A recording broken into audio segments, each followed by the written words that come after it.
Oh.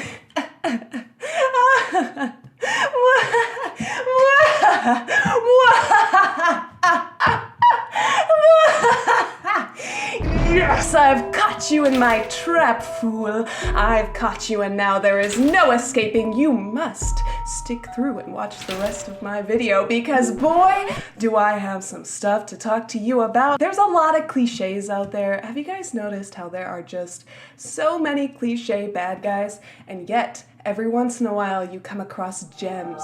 And recently, there have been more gems. Yes, there's still the classic good versus evil flat antagonist who's just literally existing in order to create chaos and evil so that the good guys have somebody to fight against so that they can fight, because the whole purpose of the story is to allow the heroes to fight. And if there's nobody evil, how can you really get behind them fighting someone? So they create these characters which are just really extreme good versus evil. That being said, lately there has been a beautiful shift to the word antagonist. Antagonist is something a little different than a villain. Villains are just evil for the sake of evil. They're the kind of people that kill children because they want to kill children, not because there's any reason behind it. They just want to be evil for whatever reason. You might even say, like, they have in their backstory had some trauma, and that trauma is causing them to lash out. But you know, in the modern day and age, that kind of trauma, that kind of extreme reaction to the trauma is not really... Lately, the trends have been shifting. The light at the end of the tunnel is showing us that morally gray characters who do bad things for more often than not some sort of positive intention, has really created a new level of antagonist. An antagonist who you can almost see why they're doing what they're doing. You can sympathize with what they're doing. You can almost feel yourself thinking like the antagonist. But how is that done? How does somebody make an antagonist that you can completely understand? You can get into their heads and you can fully understand their reasoning? Well, you know, a lot of really important things like developing a strong backstory and making sure you understand who your character is and what motivates them.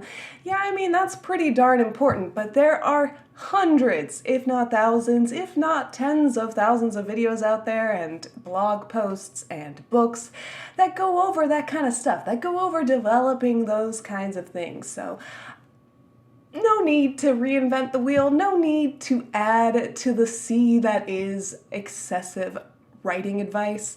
However, I want to talk to you about a little bit more niched of a topic, and that is using personality, and specifically MBTI personality, as well as Enneagram. Potentially we'll cover Enneagram as well.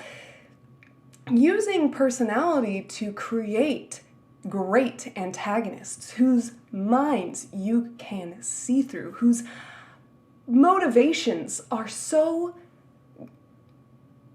relatable and you can totally get the way that they think, why they think that way, and it makes sense. These characters are consistent throughout time. When they change, the changes are purposeful, and those changes are meaningful because they address a fundamental flaw and blind spot within their personality, forces them to either face it and overcome it, or face it and fail to overcome it.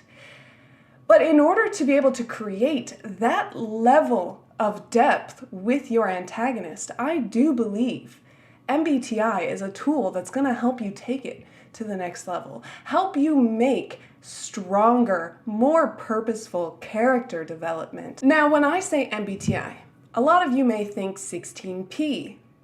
I'm not talking about 16P. I am talking about Jungian psychology and neo-Jungian psychology, in which we discuss not the way that a person acts, but a way that the person thinks, how they process information and make decisions.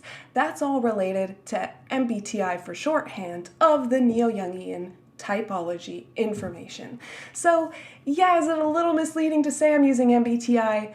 kind of, but would you have thought to click on this if I said using neo-Jungian psychology in order to develop your characters? You'd probably be like, what?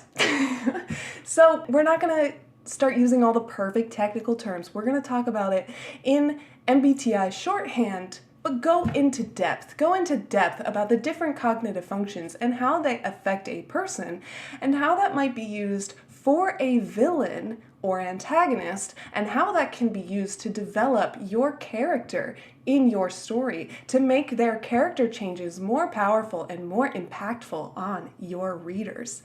And, to evaluate when you're watching or reading a book whether or not the antagonist has hit that level of perfection. I love analyzing books and movies and TV shows and their character development and seeing what's working, what's not, where are there inconsistencies that kind of actually change their personality and stuff like that. Stuff that could be intentional or could just end up creating a character who has quirks but not really a consistent way of thinking, a consistent pattern of thinking. So we're going to discuss how to develop your characters, your villains especially, using MBTI. I love talking about the dark, terrible things that antagonists are willing to do in order to accomplish their goals. I also kind of enjoy sympathizing with their state of mind so that I can understand it, so I can see why people think the way that they think. When people think so differently from you and they act upon those thoughts, sometimes there's just a morbid curiosity to figure out how and why that's working.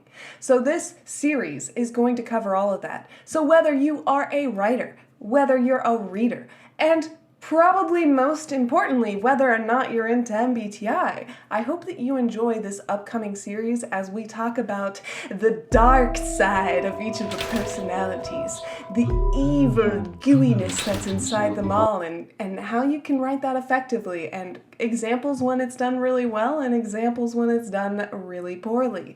So if you're interested in joining in that journey, go ahead and like and subscribe. And while you're at it, go ahead and click that little notification bell so that way you get notified every time one of those videos comes out.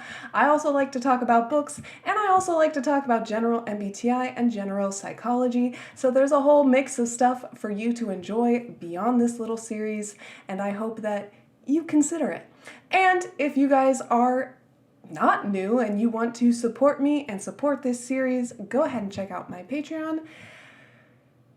And with that, I hope that you have a beautiful, amazing, fantastic day.